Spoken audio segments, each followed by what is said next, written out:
Kad mēs domājam par supervaroņiem, prātā nāk Betmens vai brīnumsieviete, vai ne? Bet ja es jums teiktu, ka īstie supervaroņi ir ceļmalas nezāle un vabola, jā, varbūt izklausās dīvaini, tomēr bez šiem neredzamajiem supervaroņiem mums nebūtu ne picas piedevu, ne zāļu skapīšu saturu, ne arī gaisa, ko elpot. Es esmu Madara, un šis ir ātrais kurs bioloģiskajā daudzveidībā. Bioloģiskā daudzveidība nav tikai dabas lietiņas. Tas ir viss, kas uztur mūsu civilizācijas šovu uz skatuves.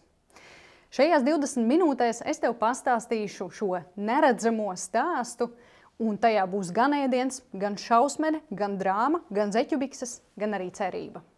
Paliec šeit, un kopā noteikti tu uzzināsi daudz jauna un vērtīga, un pavisam noteikti tas būs interesantāk nekā 20 minūtes skrolēt TikToku. Kas ir bioloģiskā daudzveidība?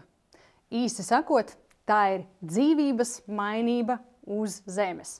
Tātad visas dzīvās dabas, visa, kas ir dzīves, daudzveidība. Parasti ar dzīvo daudzveidību mēs saprotam vai nu zvēriņus, vai, piemēram, botānisko dārzu. Bet patiesībā bioloģiskai daudzveidībai ir vairāki nopietni un svarīgi līmeņi. Pirmais – tā ir ģenētiskā daudzveidība. Tas nozīmē, ka vienas sugas ietvaros var būt ļoti dažādas krāsas, formas, izmēri. Iedomājies mūsu cilvēku sugu. Mēs esam tik dažādi, bet tomēr esam piederīgi vienai sugai. Ģenētiskā daudzveidība ir tas, kas ļauj veidoties jaunām sugām un ļauj sugām evolucionēt. Ģenētiskā daudzveidība ir kā tāds liels ģēnu baseiniņš, kur pēc tam dažādas pazīmes var salikties kopā jaunās kombinācijās. Iedomājies mājas ābolus. Malus domestika. Principā tā ir viena suga ar ļoti dažādām formām, krāsām, garšām, smaržām un dažādām pazīmēm. Šos te ābolus tik dažādā daudzveidībā mēs esam selekcionējuši no vienas sugas, kas ir malus sievērsi. Centrālā Azijā augošs dabisks augs. Otrkārt, tā ir sugu daudzveidība. Sugu daudzveidība nozīmē dažādas sugas kādas vienas lielākas grupas ietvaros. Vai tu zināji, ka Latvijā ir 300 dažādu bišu sugu? Pasaulē to ir aptuveni 20 000. Pārsvarā mēs runājam par vienu bišu sugu, mājas biti, medus biti, par kuru esam ļoti ieinteresējušies, tāpēc, ka tā mums sniedz arī ekonomisku labumu. No otras puses, visas pārējās sugas joprojām ir ļoti svarīgas lielajā bioloģiskās daudzveidības ķēdē. Treškārt, populācija daudzveidība. Tas nozīmē, cik daudz dažādu pārstāvju ir kādā vienā kopā esošā grupā. Ceturtkārt, tā ir ainaviskā daudzveidība. Ainaviskā daudzveidība nozīmē purvi, meži, tūkstneši, pļavas, ļoti dažādi biotopi, un šī visa ainaviskā ekoloģiskā daudzveidība ļauj izpausties ģenētiskajai daudzveidībai un sugu daudzveidībai. Un 5. līmenis ir funkcionālā daudzveidība. Katram dabā ir savs noteikts uzdevums. Neviens nav lieks. Sliekas irdina augsni, bites veic aputeksnēšanu, un kopā katrs, pienesot savu kaut kādu darbu, veido lielu ekosistēmu, kas funkcionē. Kādi ir bioloģiskās daudzveidības darbošanās principi? Jau pirmkārt, neviens dabā nav lieks. Katram, kā jau es teicu, ir sava loma un sava vieta.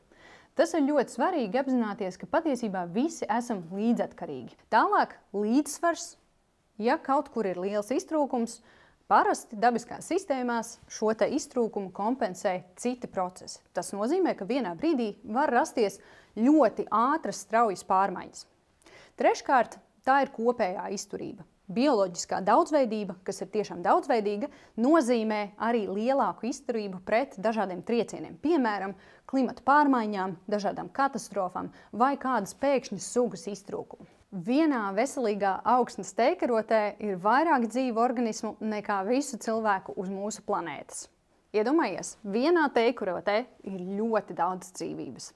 Cilvēks vienmēr ir izmantojis dabas daudzveidību. Tas ir pilnīgi normāli. Tie ir mūsu resursi, tā ir mūsu izdzīvošana, un tā tas ir bijis jau ļoti ilgi vēsturiski. Tāpatās senais cilvēks ļoti dažādos veidos izmantoja dažādus augus, zinot, kam katrs augs ir paredzēts un kādai kaitei to varētu lietot. Senie zemkopļi, piemēram, atklāja lieliskās īpašības rauga sēnei, tāpatās arī iemācījās apstrādāt graudus un mums ir maize. Mēs izmantojam bioloģisko daudzveidību praktiski visur.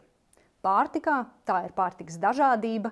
Mums, piemēram, vienās brokastīs ir ļoti daudz dažādu produktu, pat ja to neapzināmies.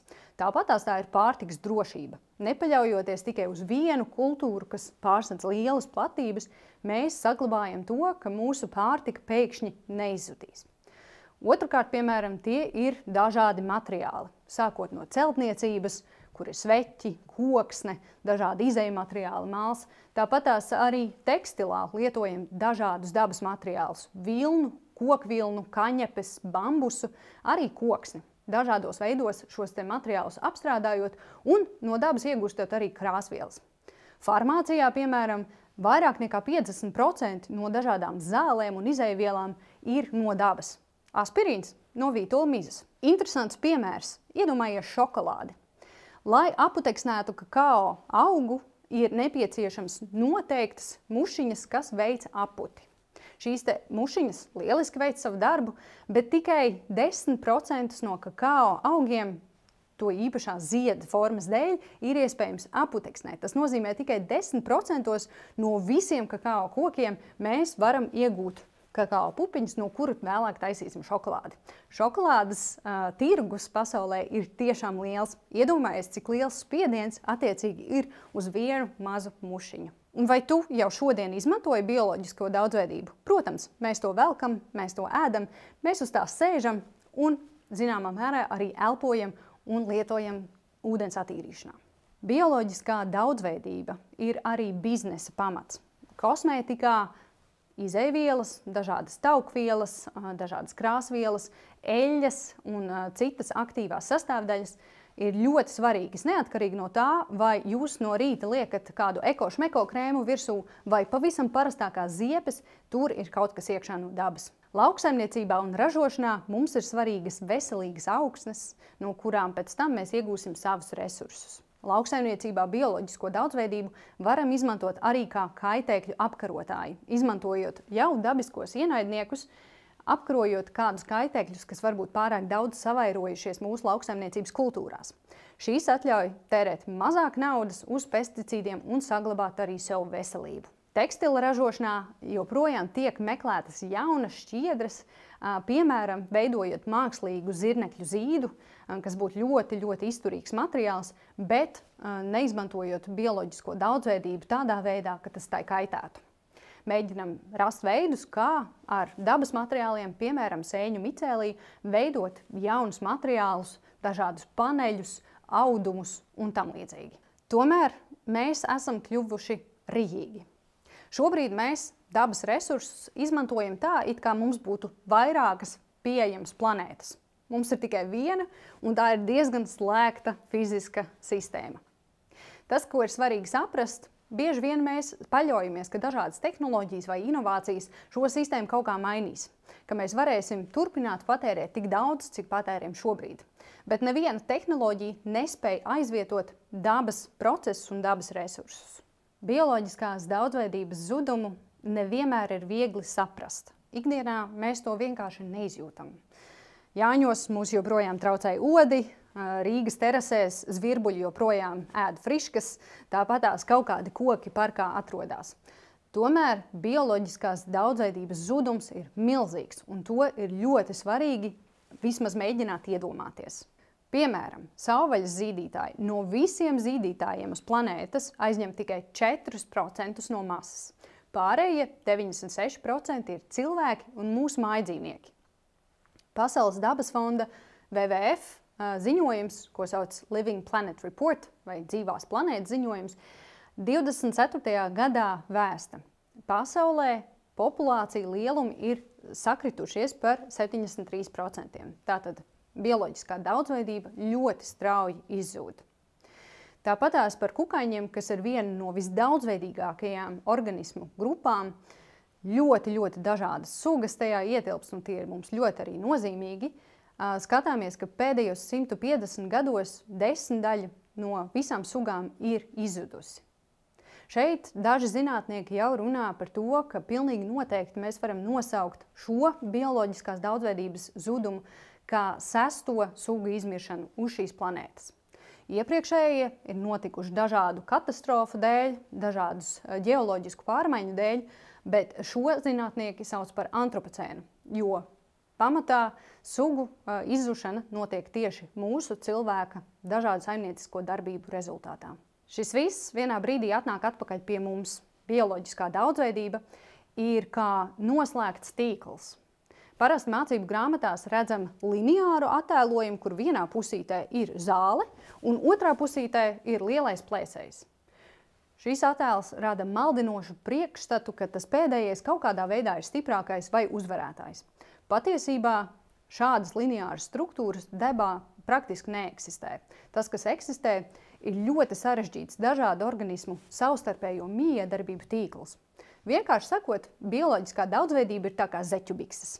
Katrs valdziņš ir savā vietā un katram valdziņam ir piesaistīti citi. Vienā brīdī, ja šo valdziņu izņemsim ārā un sāksies iršana, tad atgriezt šo procesu atpakaļ esošajā labākā stāvoklī ir ļoti grūti. Daba ir noturības un drošības pamats. Drošība šobrīd mums ir ļoti svarīga, un daba patiesībā ir visa apakšā.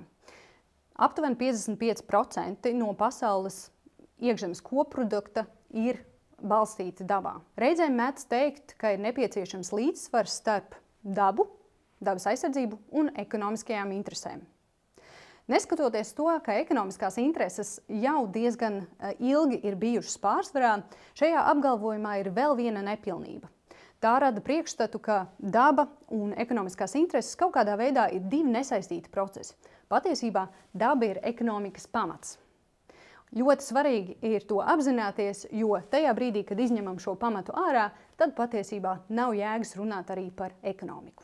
Galvenie bioloģiskās daudzveidības izzušanas cēloņi šobrīd ir 5. Pirmkārt, un visvairāk, tā ir dzīvotņu iznīcināšana. Dažādu iemeslu pēc, vai tā būtu mežsaimniecība, lauksaimniecības platības, urbānās zonas vai kādi citi iemesli, izzūd dzīvotnes, dzīves telpa, kurā bioloģiskā daudzveidība varētu netraucēti attīstīties un pilnveidoties. Otrkārt, tā ir pārmērīga resursu izmantošana. Mēs bieži vien patērējam daudz vairāk nekā mums ir vajadzīgs. Mums liekas, ka mums vajag, patiesībā tās nav vajadzības, bet gan tikai vēlmes. Mēs patērējam ļoti daudz dažādu resursu, un jo vairāk mūsu šīs planētas ir, ka šos resursus var viegli patērēt, jo vairāk resursi ir vajadzīgi. Attiecīgi, arī lielākas ir platības, kuras mums ir nepieciešams.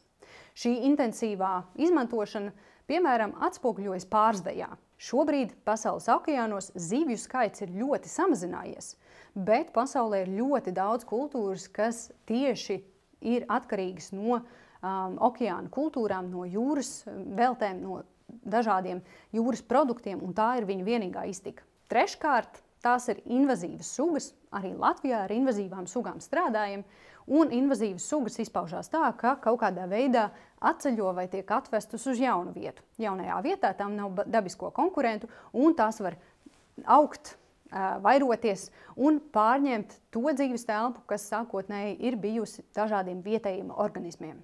Vēl skatāmies arī uz piesārņojumu gan gaisā, gan augsnē, gan ūdeņos.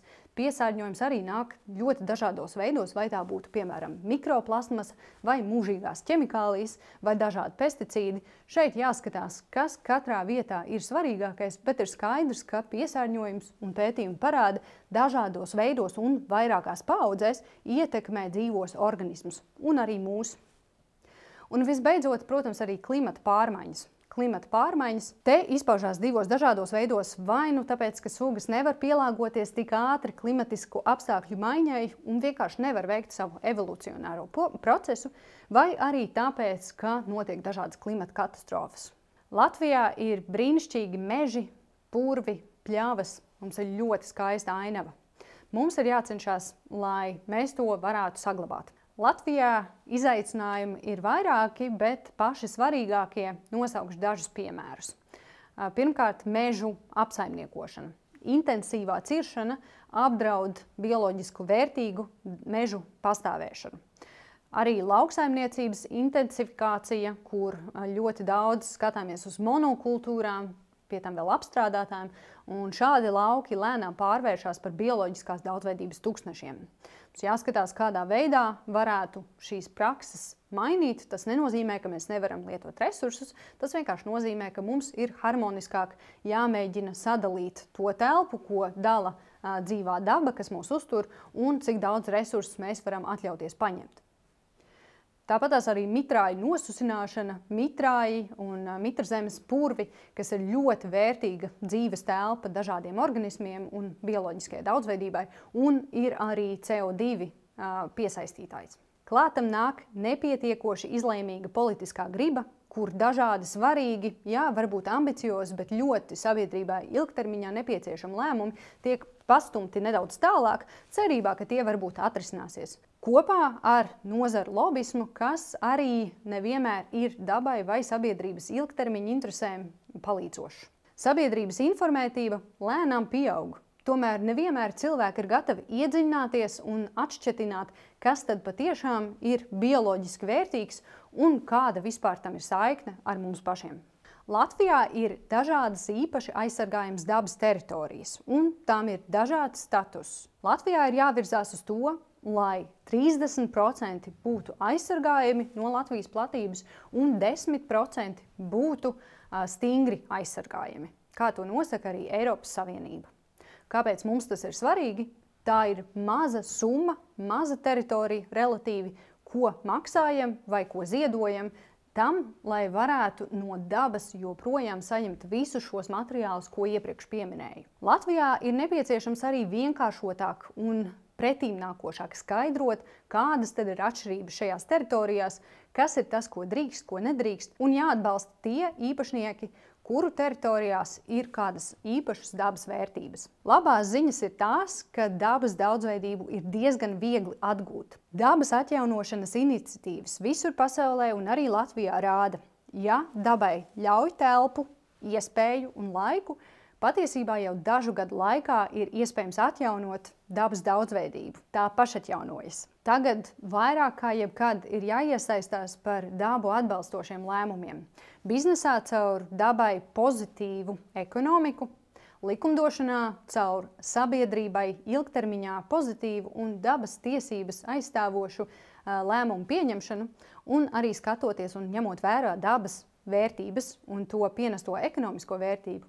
Un individuāli caur dažādām izvēlēm, kad vien iespējams, kas atbalsta dabu. Kā arī ļoti svarīgi caur sabiedrisku līdzdalību. Dabas daudzveidība nav tikai fons. Tā ir visa dzīvā uzturēšanas sistēma. Dabas daudzveidība ir krāšņa, ļoti funkcionāli sarežģīta, ārkārtīgi interesanta pasaule, kas patiesībā savā dramatiskumā un krāšņumā pārsit jebkuru Netflix sēriju.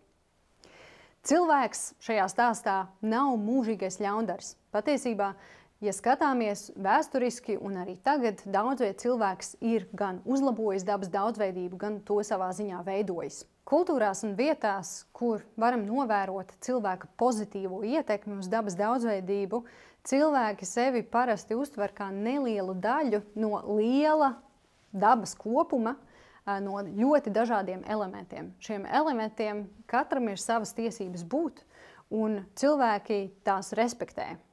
Respektējot un cienot visu pārējo, kas eksistē, mums ir iespēja vairāk izzināt pasauli, kas ir apkārt, to labāk novērtēt, un mums ir iespēja daudz vairāk sajusties kā daļai no dabas, nevis pretstatam.